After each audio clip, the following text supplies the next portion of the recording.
Bapa kami di dalam surga, sungguh ya Tuhan, kami ingin dalam hidup kami Yesus Kristus yang dinyatakan bagi sesama kami, bagi dunia ini. Tuhan, tolonglah kami Tuhan, lewat firman-Mu Tuhan sekali lagi boleh mengajar dan membimbing kami. Terima kasih Tuhan, dalam nama Tuhan Yesus kami bersyukur dan berdoa. Amin. Silakan duduk.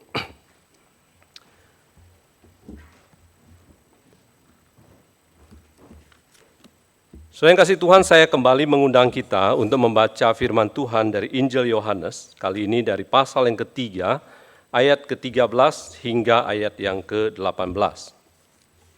Injil Yohanes pasal yang ketiga, ayat 13 sampai ayat yang ke-18.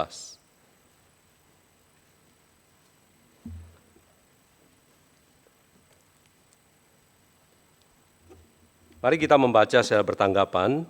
Ya, saya ayat 13 dan demikian surah ayat 14 sampai ayat yang ke-18. Injil Yohanes pasal yang ketiga ayat 13, tidak ada seorang pun yang telah naik ke surga selain Dia yang telah turun dari surga, yaitu Anak Manusia.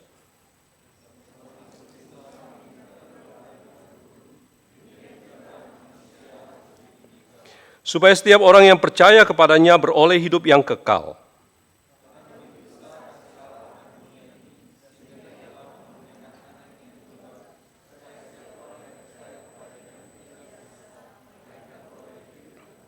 Sebab Allah mengutus anaknya ke dalam dunia bukan untuk menghakimi dunia, melainkan supaya dunia diselamatkan melalui Dia.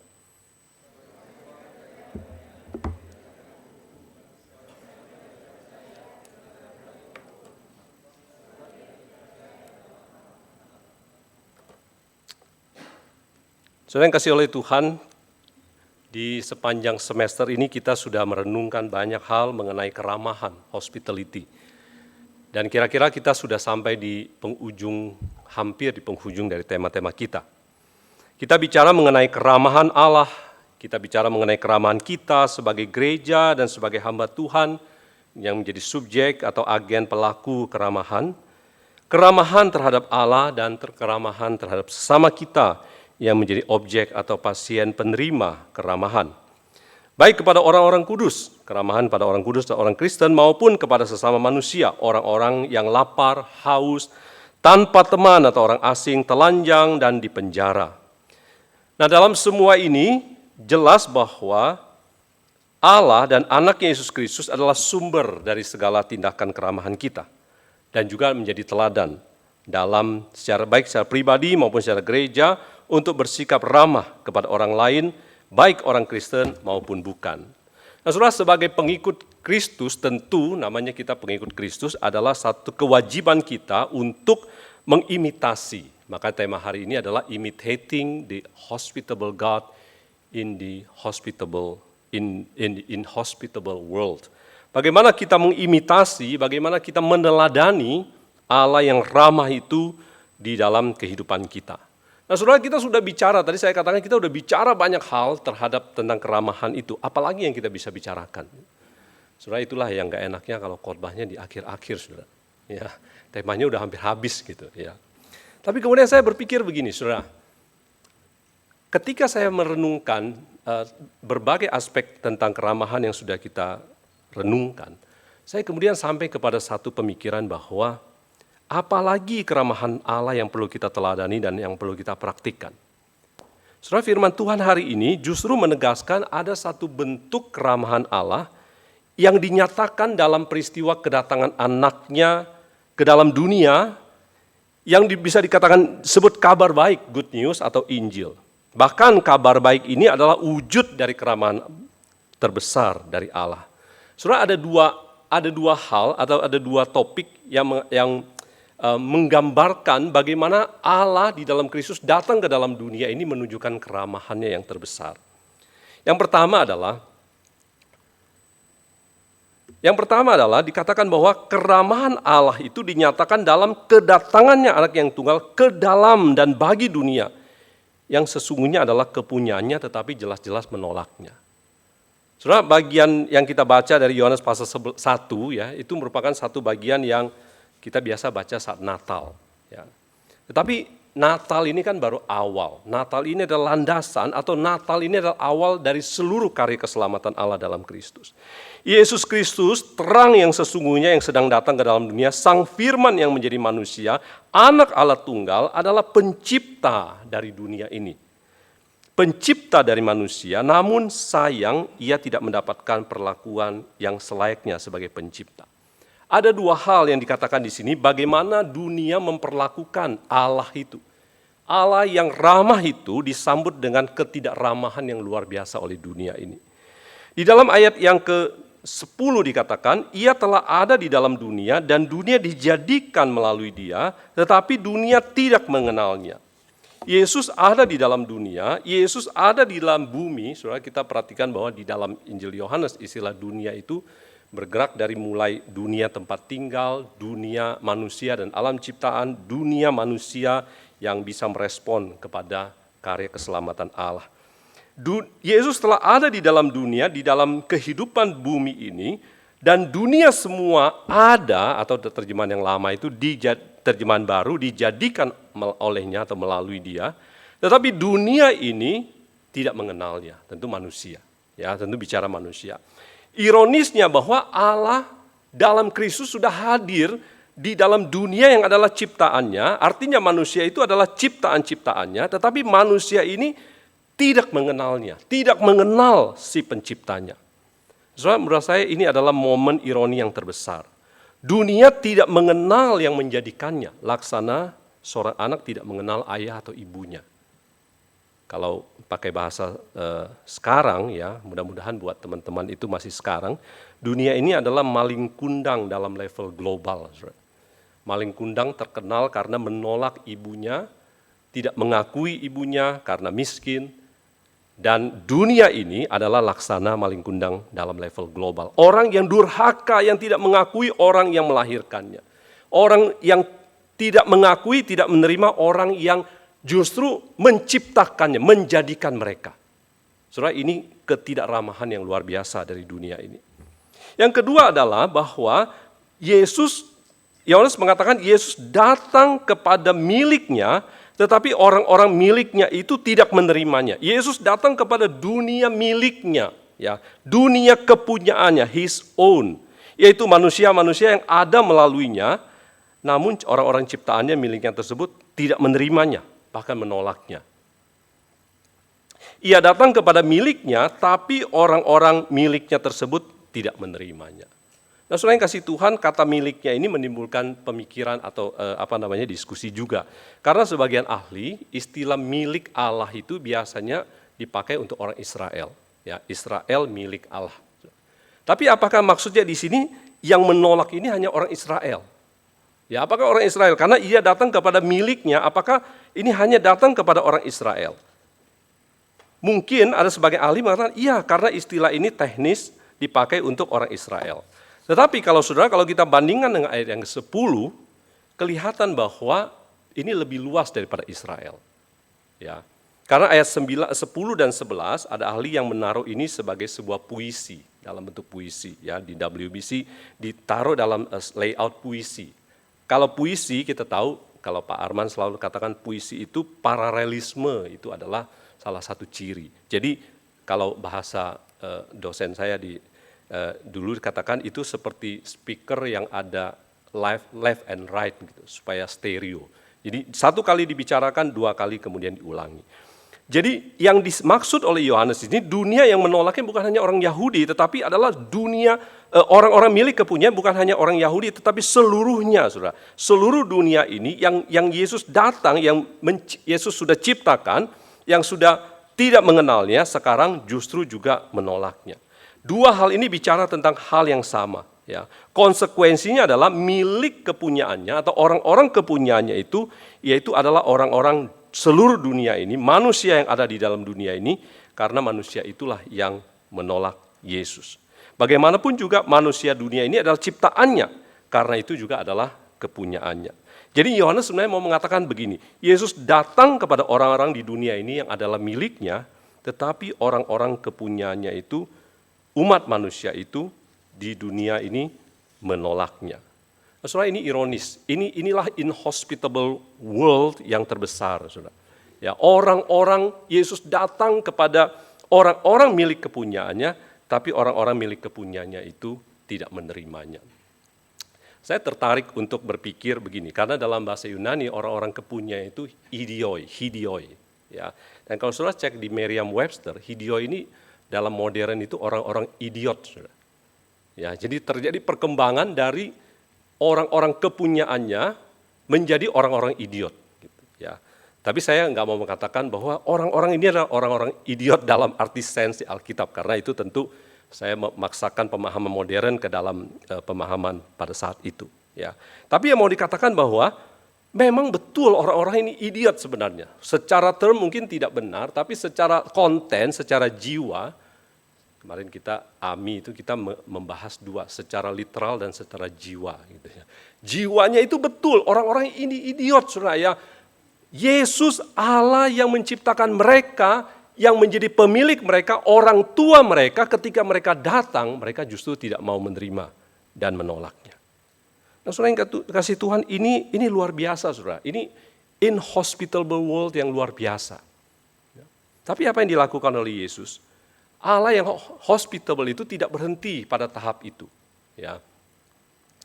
Allah yang hospitable itu kemudian, slide berikutnya, dia mengatakan apa? Tetapi pada akhirnya Allah itu tidak berhenti pada saat itu, tetapi Allah tidak berhenti dengan rencananya, tidak terhalangi oleh penolakan manusia, oleh idiotnya manusia, oleh kebodohan manusia. Ia tetap menunjukkan kasihnya, menunjukkan keramahannya kepada dunia yang sangat tidak ramah, bahkan membencinya. Ia mengutus Yesus ke dalam dunia dan Yesus terus dengan setia menjalani jalan salib rencana keselamatan Allah ini hingga pada penggenapannya. Allah dalam Yesus tetap bersikap ramah dan melaksanakan rencana Allah sehingga orang-orang yang mau menerima Yesus dan karya keselamatannya serta percaya kepadanya dapat memperoleh hak, memperoleh kuasa untuk menjadi anak-anak Allah. Saudara, kontras yang luar biasa. Dunia yang begitu jahat, begitu bodoh, begitu keras, tetapi Allah begitu ramah dan persisten, terus menjalani itu hingga Yesus menggenapi keselamatan itu. Saudara, yang kedua adalah pada ayat pasal 3, ayat 13 sampai 18. Saudara, saya melihatnya itu dari ayat 13. Saudara. Ya tentu kalau kita lihat memang umumnya para ahli memulai dari ayat 14. Tapi sebenarnya dari ayat 13, kenapa kita mulai dari ayat 13? Karena di dalam ayat 13 dikatakan bahwa ada satu kelengkapan yaitu anak manusia telah turun dari dunia, tidak seorang pun yang telah turun dari surga kecuali anak manusia. Lalu seperti Musa meninggikan ular di padang gurun, demikian anak manusia harus ditinggikan di padang gurun.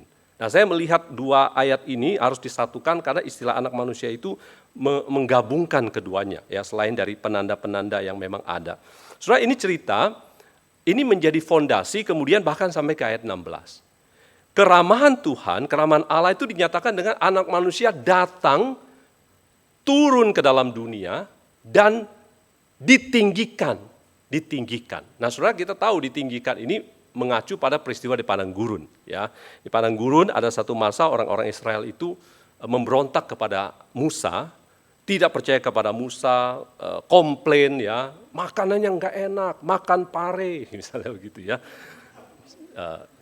Saya bukan bilang mahasiswa itu komplain seperti Israel komplain, bukan ya. Tapi ini kira-kira gambaran mereka itu tidak percaya kepada Allah. Udah dikasih minum, kemudian komplain lagi. Udah dikasih makan, komplain lagi, saudara. Udah dikasih daging, komplain lagi. Sampai satu kali Tuhan menghukum mereka dengan mengirim ular-ular tedung untuk memanggut mereka. Dan pada hari itu banyak sekali yang mati. Ya, sampai mereka kemudian datang kepada Musa, berdoalah untuk kami kepada Allah supaya kami tidak lagi terus mati. Nah, kalau kita lihat di dalam kisah Bilangan itu, Musa kemudian diperintahkan oleh Tuhan untuk membuat sebuah ular dari tembaga, menaruhnya di tempat yang bisa dilihat, supaya setiap orang yang dipagut oleh ular itu, apabila melihat kepada ular tembaga yang ditinggikan itu, dia akan selamat dan tidak akan mati. Nah, saudara, inilah keramahan Allah yang kedua. Keramahan Allah yang kedua adalah Allah mengutus anaknya ke dalam dunia, dia turun dari surga supaya dia bisa naik. Dia bisa turun supaya dia ditinggikan. Ditinggikan sebagaimana ular ditinggikan di padang gurun, anak manusia harus ditinggikan, yaitu dengan disalib. Disalib supaya setiap orang yang percaya kepadanya mendapatkan hidup yang kekal.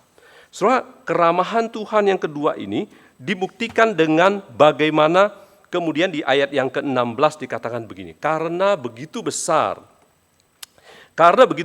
kasih Allah akan dunia ini, ya, atau terjemahan mungkin yang lebih baik, karena dengan cara inilah Allah mengasihi dunia ini, sehingga ia telah mengaruniakan anak yang tunggal, supaya setiap orang yang percaya kepadanya tidak binasa, melainkan beroleh hidup yang kekal. Saudara, ayat 16 ini adalah demonstrasi bagaimana yang namanya penjelasan kenapa bahwa Yesus yang naik di atas kayu salib itu adalah bukti kasih Allah. Ayat 15, ayat 16 ini merupakan satu kesatuan, atau kalau kita balik, bagaimana sih bukti bahwa Allah mengasihi manusia ini? Yaitu dengan ayat 15, dia ditinggikan, dia disalib bagi kita. Karena dengan cara demikian, ayat ini juga muncul di dalam ayat pasal 1 Yohanes pasal slide berikutnya, 1 Yohanes pasal 3 ayat yang ke-11.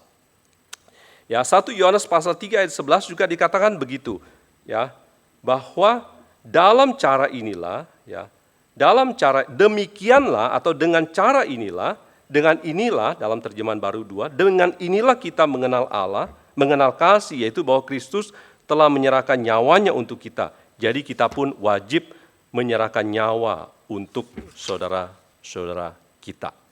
Saudara yang kasih Tuhan, bukti kasih Allah di ayat yang ke-16 itu adalah bahwa Yesus mati bagi kita. Adalah Yesus mati, turun ke dalam dunia, dan naik di atas kayu salib untuk mati bagi kita. Bahkan di ayat yang ke-18, saudara, di slide berikutnya, di ayat 18 dikatakan, sebab Allah mengutus anaknya ke dalam dunia bukan untuk menghakimi dunia, tetapi untuk menyelamatkannya oleh Dia. Slide berikutnya. Nah, saudara, saya melihat keramahan Allah yang luar biasa di sini. Ya, keramahan Allah yang luar biasa di sini. Saudara, mudah kalau dipahami begini. Kalau ada orang jahat kepada kita, tentu kita umumnya nggak akan bersikap baik kepada mereka. Ya, kalau ada orang memperlakukan dengan jahat, tentu umumnya kita tidak akan bersikap baik kepada mereka. Tapi justru saudara, ayat 17 ini menguasai atau memicu perhatian saya bahwa Allah mengutus anaknya ke dalam dunia bukan untuk menghakimi, tapi melainkan supaya dunia diselamatkan oleh Dia. Allah yang sudah diperlakukan begitu tidak ramah oleh dunia ini, Allah tidak berhenti untuk berlaku ramah. Allah adalah Allah yang adil, yang benar, yang berkuasa, diperlakukan begitu dengan penolakan manusia, tidak datang mengutus anaknya untuk menghakimi. Yang mungkin harusnya ya itulah yang wajar, bukan? Ketika manusia sudah menolak Kristus, Allah akan mengutus anaknya untuk menghukum. Tetapi di sini harus dikatakan bahwa tujuan utamanya bukan untuk menghukum, bukan untuk menghakimi, tapi untuk supaya dunia ini bisa diselamatkan oleh Dia, oleh Kristus. Nah, saudara yang kasih Tuhan, keramahan Allah yang tertinggi inilah yang dinyatakan di dalam tindakan mengutus anaknya ke dalam dunia untuk menyelamatkan orang-orang yang durhaka, saudara. Maling kundang zaman ini. Yang menolak Allah sekalipun Allah adalah pencipta dan pemilik dari manusia. Yang menolak Allah sekalipun Allah adalah terang karena mereka lebih memilih kegelapan. Harusnya mereka menerima Yesus, tapi kepada kenyataannya mereka justru menolak Yesus. Tapi Allah tidak berhenti. Soalnya kasih Tuhan, ini berita bahwa Allah mengasihi dunia ini, sehingga Ia mengutus anaknya ke dalam dunia untuk kepada dunia yang jahat, yang inhospitable, yang sangat tidak ramah, bahkan membenci Allah. Tapi Allah telah menunjukkan keramahannya di dalam Kristus. ini adalah berita keramahan Allah yang terbesar. Ini buat saya ini adalah satu fondasi, satu gaung yang besar, saudara, yang akan menguasai atau mengilhami segala bentuk keramahan Allah yang lain. Bahwa Yesus datang ke dalam dunia untuk menyelamatkan manusia, inilah Injil, inilah good news, inilah kabar baik. Kabar baik bahwa Yesus telah datang ke dalam dunia untuk menderita, untuk mati, serta bangkit untuk menyelamatkan orang-orang berdosa, menunjukkan keramahan Allah yang ultimate, yang terbesar bagi dunia ini. Soalnya karena itu dalam konteks tema kita hari ini mengimitasi keramahan Allah, ada dua hal yang sebenarnya kita bisa lakukan. Ada dua hal yang bisa kita lakukan sebagai orang-orang yang mengimitasi keramahan Allah tersebut. Ya. Yang pertama adalah, saudara, fokus pada kekristenan kita haruslah merupakan kabar baik. Fokus dari iman kehidupan orang Kristen kita adalah harus kepada kabar baik. Injil merepresentasi suatu keramahan Allah yang begitu luar biasa sehingga ia dapat menerima orang-orang berdosa yang menolak dia dan anaknya. Melalui Injil ini kita juga bisa belajar untuk menerima orang-orang yang membenci kita, yang menolak kita. Dunia yang memberontak menolak kita, saudara, kita tetap bisa bersikap ramah, saudara. Ya, dunia yang menolak kita sebagai orang-orang yang percaya kepada Allah, tetap kita harus bersikap ramah karena Allah sudah memberikan contoh, memberikan teladan, memberikan standar kepada kita. Bahkan bukan hanya kepada dunia, saudara, kepada sesama orang percaya kita juga perlu menunjukkan keramahan. Terlepas dari perbedaan yang ada, yang berbeda secara latar belakang, secara suku, secara ras, secara bahasa, secara status sosial, bahkan secara pandangan teologis yang berbeda. Jika Allah sudah ramah dan bahkan menerima orang-orang yang melawannya, bukankah kita juga harus patut menerima orang-orang yang berbeda atau melawan kita? Nah, saudara, dalam konteks hubungan dengan sesama kita, ya, ada satu hal yang menarik waktu satu dialog antara Miroslav Volf dan N.T. Wright tentang Injil. Ya, dia cerita sebenarnya. N.T. Wright ada cerita satu hal tentang Injil bahwa bagaimana dia mengatakan bahwa Injil ini perekat yang luar biasa di dalam kehidupan orang Kristen. Satu kali, kalau N.T. Wright saya tidak tulis ini, dia cerita bagaimana seorang patriark gereja ortodoks bertemu dengan paus. Mereka tuh bisa ngobrol sambil tertawa-tawa karena apa? Karena mereka berbicara mengenai Injil, berbicara mengenai keindahan dari Injil itu. Lalu Volf ini yang banyak lebih berbicara, dia mengatakan begini, sebenarnya kalau kita lihat di dalam konteks kita sebagai orang Kristen, ya, yang berbeda-beda ini, sebenarnya Injil itu adalah satu hal yang luar biasa. Injil itulah yang bisa merekatkan dari berbagai keperbedaan itu. If we zero in on the heart of the gospel, it is amazing, attractive thing. Ya. Let us discover its beauty, stand by its beauty, and have faith in its power. Injil ini, saudara, menjadi satu hal yang sangat berkuasa, sangat indah, sangat punya center daripada kehidupan kita. Ya, I think that one of the things that I sometimes think is that church, especially in the West, kind of like always want to help the gospel with a little bit of our wisdom here and there, and think we do better when we do that, rather than letting this incredible, beautiful thing that we have shine. Saudara, bukan mengatakan teologi itu tidak penting, bukan mengatakan olah pikiran atau secara teori itu tidak penting, bukan, saudara. Tetapi ketika semua ini, kita harus melihat bahwa basic daripada itu adalah pada Injil. Injil itulah yang harus diberitakan, Injil itu yang akan bisa menyatukan, Injil itulah yang harus membuat, lewat Injil itulah kekristenan itu akan shine, akan bersinar dengan luar biasa terhadap sesama kita, biar Injil itu yang merekatkan kita. Yang kedua adalah juga tindakan mengabarkan Injil ke dalam dunia adalah satu wujud imitasi akan keramahan Allah. Saudara, kita boleh berbuat baik kepada sesama kita, ya, kita boleh berbuat baik kepada sesama kita boleh melakukan wujud mengasihi orang yang ada di dalam penjara, yang terasing, yang lapar, yang haus, tidak berpakaian dan sebagainya. Itu adalah hal yang baik untuk kita lakukan.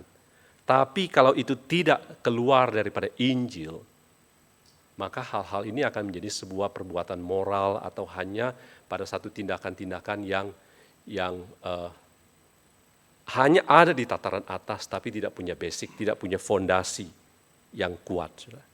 Maka yang kita harus lakukan di atas semua itu adalah bahwa kita ingat bahwa eksistensi kita mengimitasi keramahan Allah adalah mengabarkan Injil kepada dunia yang belum mengenalnya.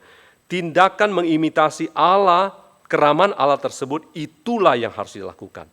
Kita mengabarkan kepada dunia yang mencari-cari, yang sedang tidak tenang, tidak damai, tidak baik-baik saja, bahwa Allah mengasihi dunia ini, bahwa Allah datang di dalam Kristus supaya dunia yang harusnya ada di dalam penghukuman itu boleh beroleh hidup yang kekal. Allah menunjukkan keramahannya sedemikian rupa sehingga ia tetap menyatakan keramahannya kepada orang-orang di dalam dunia ini, sekalipun mereka jahat. Dengan demikian pada cara yang sama saudara, kita juga tidak boleh berhenti untuk mengusahakan, mengabarkan tentang terang itu.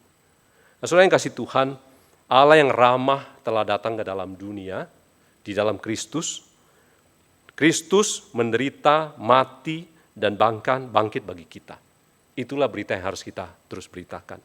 Perjamuan kudus yang akan kita layangkan hari ini itu juga adalah satu kesempatan, satu sarana di mana kita memberitakan. Paulus katakan setiap kali kita makan dan minum, makan roti ini dan minum dari cawan ini, kita memberitakan kematian Kristus sampai ia datang.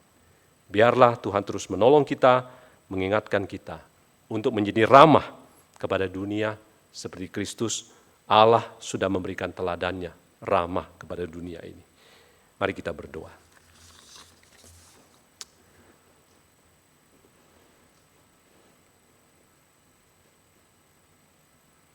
Bapa kami di dalam surga, kami berterima kasih Tuhan kalau di siang ini firman-Mu kembali boleh menelisik hati kami, firman-Mu kembali mengajak kami untuk berpikir tentang keramahan Allah yang besar, keramahan Allah yang luar biasa yang membawa Yesus datang ke dalam dunia. Dunia yang jahat, dunia yang menolak, dunia yang tidak tahu terima kasih. Tapi Allah dengan keramahannya melalui Yesus telah mati untuk menyelamatkan dunia ini. Tuhan terima kasih untuk keramahan yang besar, yang terbesar yang Tuhan nyatakan. Terima kasih Tuhan, juga Tuhan bahwa keselamatan itu sudah sampai kepada kami, sehingga oleh anugerah-Mu Tuhan kami juga boleh diselamatkan. Biarlah Tuhan, firman Tuhan juga menolong kami untuk terus boleh menjadi ramah seperti halnya Kristus. Allah telah menjadi ramah kepada kami dan menjadi ramah kepada dunia ini. Terima kasih Bapa di surga. Dalam nama Tuhan Yesus kami bersyukur dan berdoa. Amin.